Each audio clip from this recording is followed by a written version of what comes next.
Buenos días tengan ustedes estudiantes.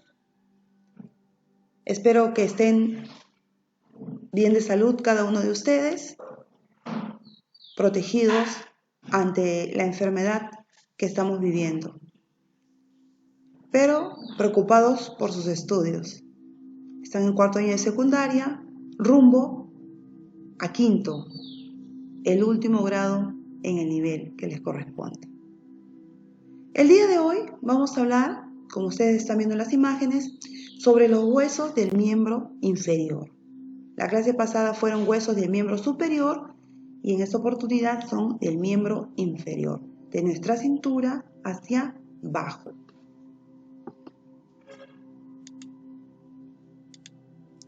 El esqueleto del miembro inferior se divide en dos componentes funcionales: cintura pélvica, huesos del miembro inferior libre. Sus funciones de protección y sostén actúan sobre el abdomen, pelvis, perineo, así como sobre los miembros inferiores. Consta de 35 huesos. Ahí tenemos cadera, muslo, pierna y pie.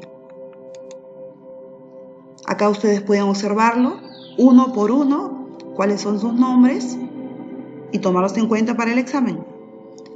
Ilión, articulación sacroiliaca, articulación lumbosacra, espina ilíaca anterior, superior, espina ilíaca anterior, inferior, trocánter mayor, trocánter menor, sacro, coxis, sínfisis de pubis, agujero obturador, rama de isquión inferior, espina iliática poste superior, apófisis espinosa, espina iliática, poste inferior, espina isquiática, cabeza del fémur, cuello del fémur, tuberosidad isquiática, diáfisis del fémur, línea áspera, tuberosidad, cóndilo interno del fémur, cóndilo externo del fémur, rótula, choquezuela, peroné, diáfisis de la tibia, cabeza del peroné, tarso, metatarso, falanges, meleolo interno, astrágalo, maleolo externo, calcáneo. Acá están los nombres y también están sus ubicaciones de acuerdo a los nombres. Hueso coxal.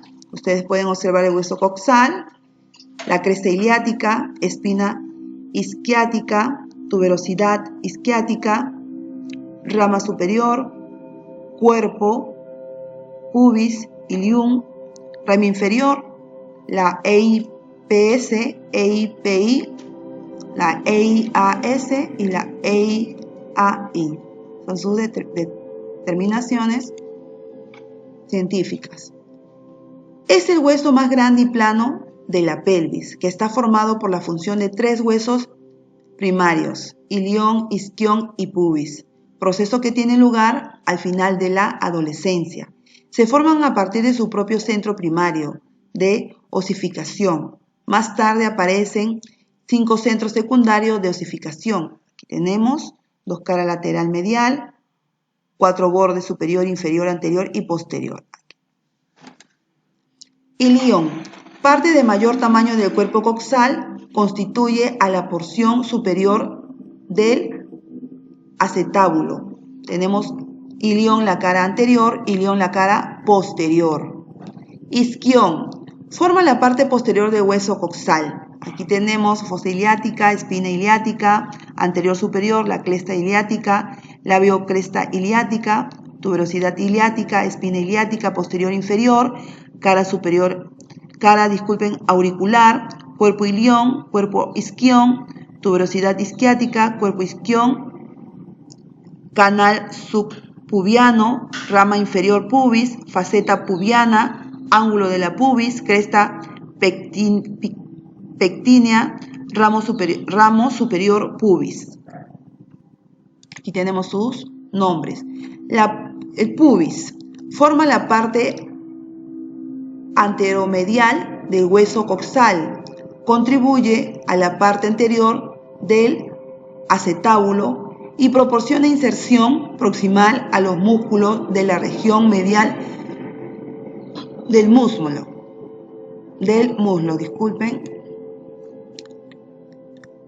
Foramen obturado. Gran abertura oval o irregularmente triangular en el hueso coxal, está limitada por el pubis, el isquión y sus ramas, salvo por una pequeña vía de paso para el nervio y los vasos obturados. El foramen está cerrado por la membrana obturatriz. El foramen obturado está limitado por el pubis y el isquión. Podemos ver las imágenes. Acetábulo. Es la gran cavidad en la forma de copa que se encuentra sobre la cara lateral del hueso coxal y que se articula con la cabeza del fémur para formar la articulación coxal, coxofemoral. Fémur. Es el hueso más largo y pesado del cuerpo y transmite el peso corporal desde el hueso coxal hacia la tibia, cuando la persona está en bipedestación. Su longitud es 1/4 parte de la altura de la persona. Tibia. Localización en el lado anterior medial de la pierna, casi paralela a la fíbula. La tibia es el segundo hueso de mayor tamaño del cuerpo. Se ensancha hacia afuera en ambos extremos, con el fin de dar una mayor superficie para la articulación y la transferencia del peso. La tibia. Fíbula.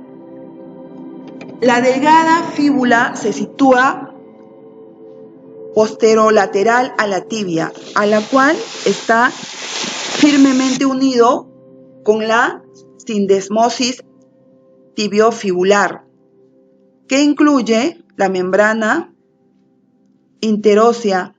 No interviene en el soporte del peso corporal. Su función principal es servir de inserción muscular, proporcionando inserción distal a un músculo o inserción proximal a 8. Podemos observar las imágenes. El hueso del pie. Los huesos del pie son el tarso, metatarso y las falanges. Hay 7 huesos tarsianos, 5 metatarsianos y 14 falanges. Ahí pueden observarlos ustedes, sus huesitos bonitos que tienen en sus pies. Tarso. Parte posterior o proximal del pie. Consta de 7 huesos. Talus, calcáneo, cuboides, navicular y 3 cuneiformes o cuñas. Uno solo, el talus, se articula con huesos de la pierna. Están ahí los huesos del tarso. Ya los mencioné, ustedes pueden observarlo a través de los números que están establecidos. Talus tiene un cuerpo, un cuello y una cabeza. Calcáneo, hueso del talón, es el mayor y más fuerte de los huesos del pie y transmite en bipedestación la mayor parte del peso corporal desde el talus al suelo. Navicular es un hueso aplanado con forma de barco que se localiza entre la cabeza de talus posteriormente y los 3 huesos cuneiformes anteriormente. El cuboides, de forma aproximadamente cúbica, es el hueso más lateral de la fila distal del tarso. Los 3 huesos cuneiformes son el medial, el intermedio y el lateral. Metatarso. Parte anterior o distal del pie. Consta de 5 huesos metatarsianos que se enumeran desde el lado medial del pie. En el esqueleto articulado del pie, las articulaciones tarsometatarsianas forman una línea tarsometatarsiana oblicua que une los puntos medios de los bordes medial y lateral del pie. Sus huesos de metatarso son primer metatarsiano, segundo metatarsiano, tercer metatarsiano, 4 metatarsiano y 5 metatarsiano. Parece un trabalengua, ¿no, chicos? Falanges. De las 14 falanges que existen, el primer dedo gordo, tiene 2 proximal y distal, y los otros 4 dedos tienen 3 falanges, cada uno, proximal, media y distal. Cada una de las falanges consta de una base proximal, un cuerpo y una cabeza distal. Las del primer dedo son cortas, anchas y fuertes. Tienen sus partes y cada una de ellas que está señalando. Consideraciones clínicas. Lesiones de miembro inferior. Tenemos las lesiones más frecuentes que se producen en la rodilla, la pierna y el pie. Las lesiones de caderas constituyen incluso menos del 3%. Los adolescentes son los más propensos a sufrir estas lesiones. Las láminas placas epifisarias son discos de cartílago eliano que se encuentran entre metáfisis y la epífisis de un hueso maduro que permiten al hueso crecer longitudinariamente. ¿No? Traumatismo del hueso coxal. Se denominan fracturas pélvicas. El término fractura de la cadera suele aplicarse a las fracturas de la cabeza, cuello o los trocanceteres femorales. Las fracturas por abulsión del hueso coxal puede producirse durante la práctica de deportes que requieren fuerzas de aceleración o desaceleración súbitas. Coxa vara y coxa valga. El ángulo de la inclinación entre el eje longitudinal del cuello y del cuerpo del fémur varía con la edad, sexo y el desarrollo del fémur. Cuando el ángulo de inclinación disminuye, se denomina coxa vara. Cuando el ángulo aumenta, se denomina coxa valga. El término vara o varus es el adjetivo latino que describe cualquier hueso o articulación de un término que está deformado, de modo que el componente distal se desvía hacia la línea media. Acá tenemos las imágenes, vistas posteriores. Ustedes pueden observar coxa vara, disminución del ángulo de inclinación. Tenemos su ángulo de inclinación. Coxa valga, aumento del ángulo de inclinación. Disminución, podemos ver este arquito y su inclinación. Fractura del fémur. El fémur sufre fracturas habitualmente. Suele estar relacionadas con la edad e incluso con el sexo. La fractura del cuello es la más frecuente debido a que es la parte más estrecha y débil del hueso y se encuentra formando un importante ángulo con respecto a la línea de soporte del peso del cuerpo. Tenemos las fracturas de la porción proximal, fracturas intracaxulares, fracturas de trocánter mayor y del cuerpo del fémur, fracturas de la porción distal del fémur. Tenemos las imágenes, las fracturas, que como dijimos anteriormente son comunes en los adolescentes, sobre todo en los que juegan deporte. Ustedes ya han visto cuántos jugadores se han fracturado, lesionado y han quedado incluso hasta imposibilitados de continuar con su carrera deportiva. Fracturas de la tibia. El cuerpo de la tibia es más estrecho en la unión de los tercios inferior y medio, que es el lugar de fractura más frecuente. Fractura abierta, el cuerpo de la tibia, fracturas transversales por sobrecargo del tercio inferior de la tibia, fractura de la fíbula en unión de los tercios inferior y medio. Tenemos las imágenes. Fracturas que afectan a las láminas epifisarias. El centro de la osificación primario del extremo superior de la tibia aparece poco después del nacimiento y une el cuerpo de la tibia durante la adolescencia.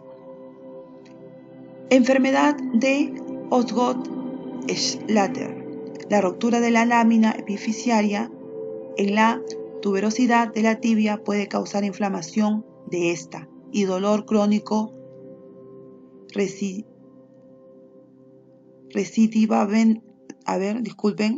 y el dolor crónico recidivante durante la adolescencia. A veces son términos médicos, científicos, que confunden. Fracturas de la fíbula. Suelen producirse unos 2 a 6 centímetros proximales con respecto al extremo distal del malleolo lateral y a menudo se asocian a fracturas, luxaciones de las articulaciones talocrural combinadas con fracturas de tibia, fracturas de los malleolos lateral y medial, frecuentes en jugadores de fútbol y baloncesto. Injertos óseos. Si una parte de un hueso importante se destruye por lesión o enfermedad, el miembro puede perder su utilidad. La fíbula es una fuente habitual de un hueso para injertos. Se puede acceder a la cara anterior de la tibia para obtener fragmentos óseos para injertos en niños. También se utiliza como punto de infusión intramedular en niños o con deshidratación y shock. Fractura del cuello del talus. Pueden producirse durante fuertes flexiones dorsales del tobillo. En algunos casos, el cuerpo del talus se luxa posteriormente. Fracturas de los metatarsianos. Se producen cuando un objeto pesado cae sobre el pie. Fracturas de bailarín, de los deditos esos chiquitos que se mueven cuando nosotros estamos bailando. Fractura por sobrecargo de los metatarsianos, fractura con avulsión de la tuberosidad del quinto metatarsiano. Son los más comunes, por eso dice se produce cuando un objeto pesado cae sobre el pie. Son unos huesitos pequeños y el objeto es pesado, sufren las lesiones. Hueso trigono. Durante la osificación del talus, el centro de osificación secundario que se convierte en tubérculo lateral del talus a veces no se une con el cuerpo del talus. Hueso trigono da lugar a lo que es un huesecillo accesorio. Se observa en el del 14 al 25%. Con frecuencia en ambos pies. Fractura de los huesos sesamoides. Los huesos sesamoides del dedo gordo en el tendón del flexor largo del dedo soportan el peso corporal, especialmente durante la última fase de apoyo de la marcha. O sea, cuando estamos caminando, la fractura de los huesos sesamoideos se puede deber a una lesión por aplastamiento, hasta cuando nos pueden chancar los pies. Buenos estudiantes, ustedes ya saben que son términos científicos y médicos que a veces confunden, pero que tenemos que ir aprendiendo, sobre todo a todos aquellos que les gusta pues la medicina, quieren ser los futuros médicos, imagínense aprenderse hueso por hueso de cada una de las partes de nuestro cuerpo. Pero como ustedes son inteligentes, lo harán. La actividad que corresponde es ¿cuántos huesos tiene la extremidad inferior? Mencione los huesos de las extremidades inferiores e ilustre. Conmigo será hasta una próxima oportunidad, deseándole muchísimas bendiciones y como siempre repito, con lo que estamos pasando, cuídense, quédense en casa.